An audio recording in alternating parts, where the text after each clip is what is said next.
Hi, it's Michelle with Trade on the Fly, and today we're going to take a quick look at a common question I get, which is, what do I mean by price versus time? So stocks make moves, and they don't go straight up or straight down most of the time. Sometimes when they're parabolic, they do, but in general, stocks will make a move, and then they're going to need to digest that move in one of two ways. So they're going to need to do one of two things after they've made their initial move. They're going to either need to consolidate and digest in a sideways action, which is what I mean by when I say that a stock is digesting the price action through time, or it's going to need to have some sort of a pullback, which means it's digesting that price action through price rather than time. So let's take a look at a couple of examples here. Here's an example of one that's consolidating by time. SNAP had a nice flag formation, broke out of the flag, made a move higher.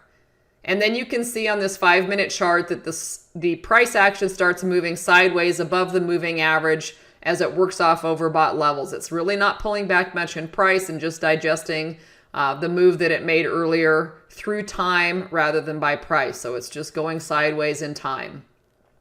Here's a look at that on a longer time frame. On a 60-minute chart, again, we get very little pullback in price and it's more sideways action. So this is, again, another example of it consolidating by time. And then we do get a break higher out of that consolidation and digestion range in the direction of the trend. Here's another example, JDSTEA. This is a 15-minute chart. This stock gapped higher. Spent time consolidating sideways on this 15-minute chart, not getting much pullback in price. So it's consolidating by time. And so I'm feeling at this point that it's bullish action. Typically when I see the consolidation by time rather than by price, it's very bullish or bearish depending on the direction of the trend. And I'll be looking for a breakout of that consolidation range in the direction of the trend, which we get here with JDST. Let's take a look at a couple that pull back via price rather than time. So HPJ, you can see that this had a very low volume, very tight range happening over several months. We get a break higher out of that range where we continue to set higher lows in a very strong trend. And at some point, this stock is going to need to take a rest. And that finally happens where we get a pullback to the moving average through price, where we get a more significant retrace in price back to that moving average. That moving average acts as support there. Another example of pulling back by price with VRX. You can see that VRX gapped higher out of a consolidation range, was in a very strong trend, acting really well, really nice move in a short time frame, but at some point that just gets very overbought and the stock is going to need to take a rest. So again, another example where we finally get a pullback via price rather than time, and again, back to the moving average on that.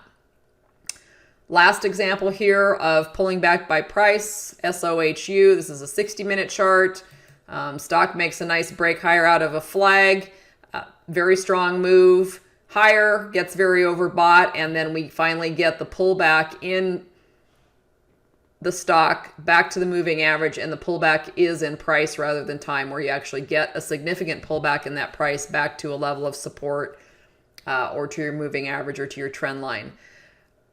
Both of these types of action, there's nothing wrong with them. It's just a way for you to get a better understanding of what the price action is doing after these initial moves if you're in them. Because especially as a new trader, it's very easy when you see especially the pullback in price to get scared out of your positions because you don't understand what's happening and you're seeing some of those initial gains moving away. So of course, a lot depends on what your time frame for the trade is, but being able to evaluate what price action is doing can be very helpful to you to help you stick longer in your trades and to help understand what that price action is doing and where you should be moving your stops. Hope that this helped you out in understanding what it is to have a stock pull back via price versus time.